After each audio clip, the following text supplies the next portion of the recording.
Assalamualaikum warahmatullahi wabarakatuh. Perkenalkan, nama saya Kiki Deniawati, CGB Angkatan 9, Kabupaten Lampung Tengah.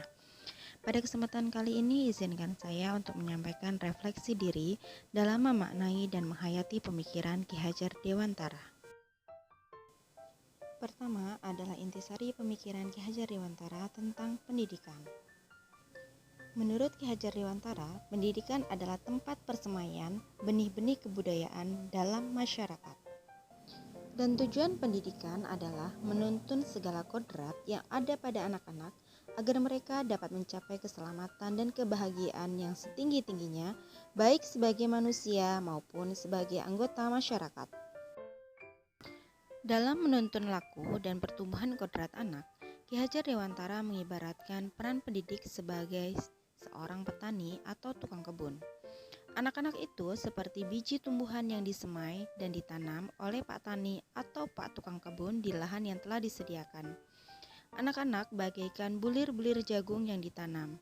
Bila biji jagung ditempatkan di tempat yang subur dengan mendapatkan sinar matahari dan pengairan yang baik, maka meskipun biji jagung adalah bibit jagung yang kurang baik atau kurang berkualitas, maka dapat tumbuh dengan baik karena perhatian dan perawatan dari Pak Tani.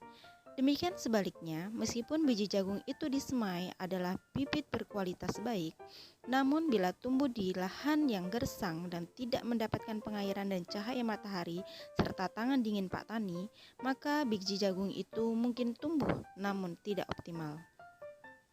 Dalam proses menuntun, anak diberi kebebasan, namun sebagai seorang pendidik pamong kita dapat memberikan tuntunan dan arahan agar anak tidak kehilangan arah dan membahayakan dirinya. Filosofi Ki Hajar Dewantara adalah tentang perubahan. Pendidikan diibaratkan sebagai tata surya. Planet-planet selalu bergerak dalam orbitnya masing-masing. Bila salah satu planet berhenti bergerak, maka hancurlah tata surya dan alam semesta. Demikian pula dengan pendidikan yang harus bersifat dinamis dan mengalami perubahan. Inti dari filsafat pendidikan Ki Hajar Dewantara adalah perubahan. Ki Hajar Dewantara menyatakan 3 kerangka perubahan, yaitu kodrat keadaan yang terdiri dari alam dan zaman, yang kedua prinsip melakukan perubahan yaitu asas trikon, dan ketiga adalah perubahan budi pekerti.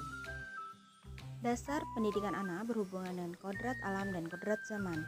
Kodrat alam berkaitan dengan sifat dan bentuk lingkungan di mana anak berada, sedangkan kodrat zaman berkaitan dengan isi dan irama. Ki Hajar Dewantara hendak mengingatkan para pendidik bahwa pendidikan anak sejatinya melihat kodrat diri anak dengan selalu berhubungan dengan kodrat zaman. Bila melihat dari kodrat zaman saat ini, pendidikan global menekankan pada kemampuan anak untuk memiliki keterampilan abad 21 dengan melihat kodrat anak Indonesia sesungguhnya. Kerangka perubahan yang kedua adalah asas trikon. Yang pertama adalah kontinu. Artinya, pengembangan yang dilakukan harus berkesinambungan, dilakukan secara terus-menerus dengan perencanaan yang baik.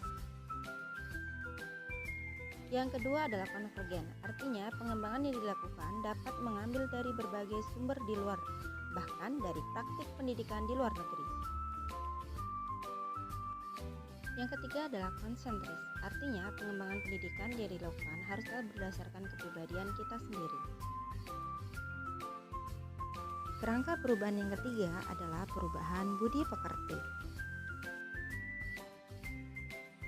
Budi pekerti merupakan perpaduan antara gerak pikiran, perasaan, dan kehendak atau kemauan sehingga menimbulkan tenaga.